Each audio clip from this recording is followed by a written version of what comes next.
Hayes Locklear, and I'm a member of the Lumbee Tribe of North Carolina.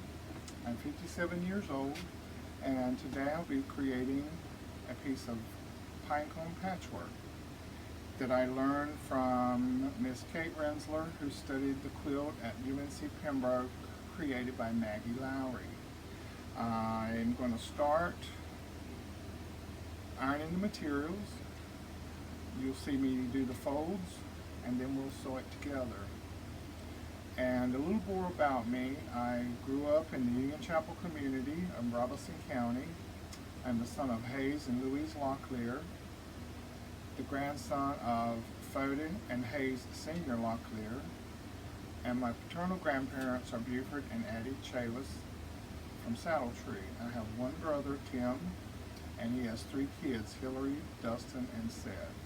And I'm on my ancestral land where I grew up, and I was born 57 years ago. We're going to start off with the material.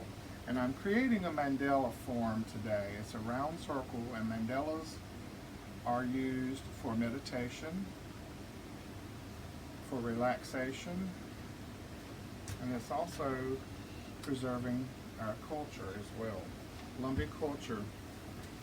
I'm doing this for kids and children 100 years from now, so they won't have to go through the same things that I had to do to dig and find who we are and find some of our material culture that has been kind of hidden away in trunks in the corners of museums and cabins for the last 75 to 100 years.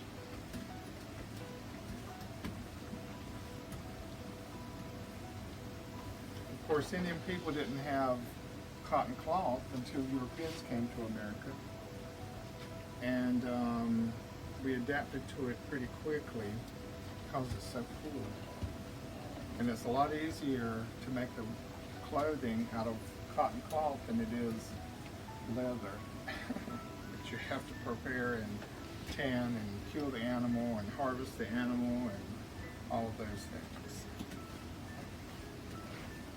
I'm ironing the cloth so it'll be flat and easy to work with.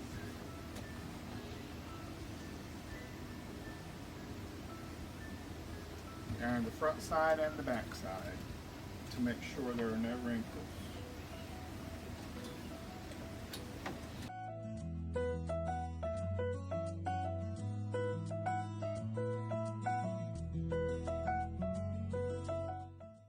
And while I'm still ironing, I'll talk a little bit about my art and the things that I do.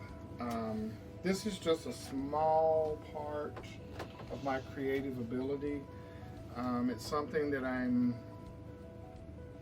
actually just exploring, is the sewing part. I was a costumer for Strike at the Wind. I was a costumer at UNC Pembroke when I was a student. So those are the places that I learned to sew. And I learned to sew by watching other people sew. I didn't just say, is this how it's done? I just stood and watched. That's the way I learned to do most of my creative floral design. I stood and watched Miss Rose Carter just work. And I learned the techniques from her, but the creativity comes from within. The same way with the patchwork design that I'm doing.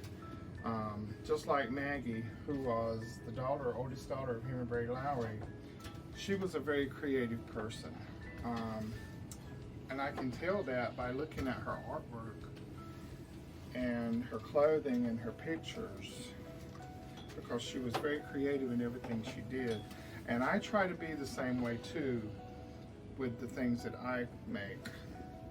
Okay, the process that I'm doing now is I've created a square of cloth. The square of cloth that I've chosen to use is a 3-inch. It's 3-inch square all around. If you do a smaller piece of cloth, I think this is about a 1-inch, your points will be smaller. This is what you get from a 3-inch square.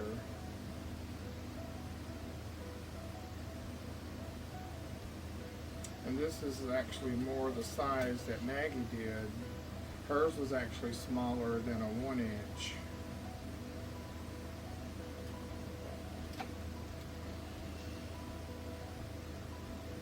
So it depends on the size of your square, it will depend on the size of your patchwork and how it comes out.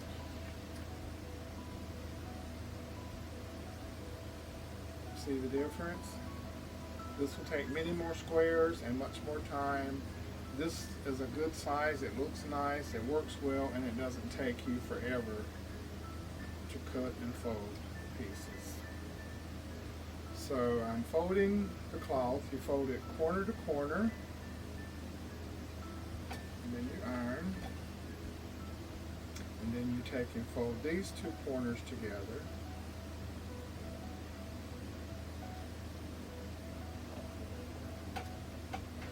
And this creates a triangle. You're going to fold it one more time.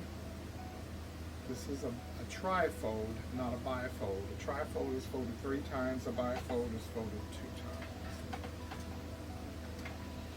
And then you get this type of triangle. And this process takes the longest of any of it. The cutting doesn't take as long, but the folding and the ironing, and it's a lot of repetition. But it gives you time to think, and I think about the people where I learned to do crafts from and art from, and the family members who passed on, and what they might think of me if they knew what I was doing, and trying to keep their memory alive for future generations.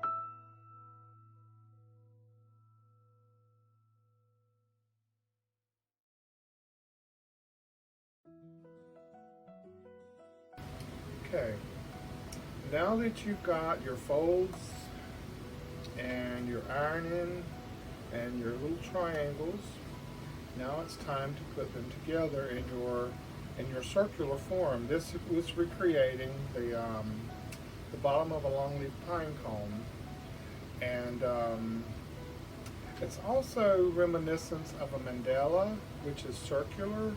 So I'm going to just sew a few pieces and let you see the process of creating the bottom part of the pine cone, which the name pine cone patchwork, you'll understand then where it comes from.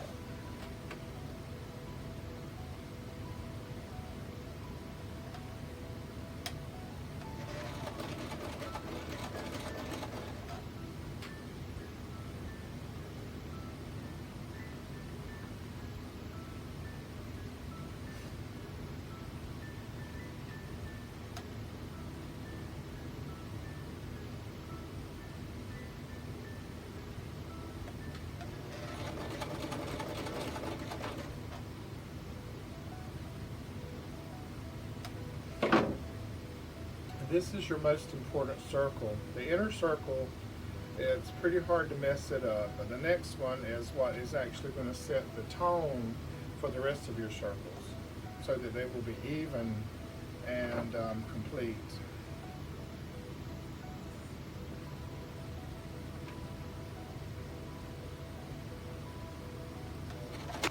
And I create my artwork as a way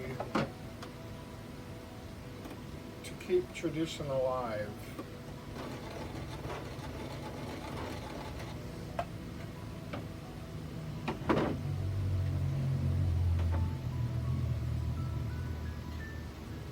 I was inspired as a young person by many, and I guess it was probably by more women than men, because my teachers and the people that I was surrounded with daily were women. And these women were very creative people, not only with teaching, but they were artists. Delora Cummings, Gloria Lowry, Miss Lynette Jacobs is the one who gave me the love of history and research and studying. She was my 8th grade English teacher. And she allowed me to be very creative in my research and study of, and to be able to study the Lumbee people as part of English, our stories and our legends and our history. And it's kind of hard to separate all that from our art, because our art is our stories, and our stories become our art.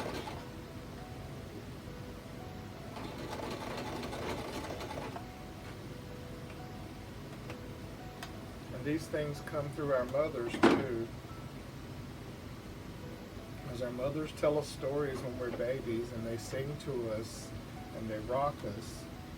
And that's where we learn our language and our religion and our love. Normally it's through our mothers, and that's the traditional way of Indian people. It comes through our mothers and our grandmothers. And our grandfathers have other ways of teaching. And theirs normally through by doing and seeing and hands-on and building.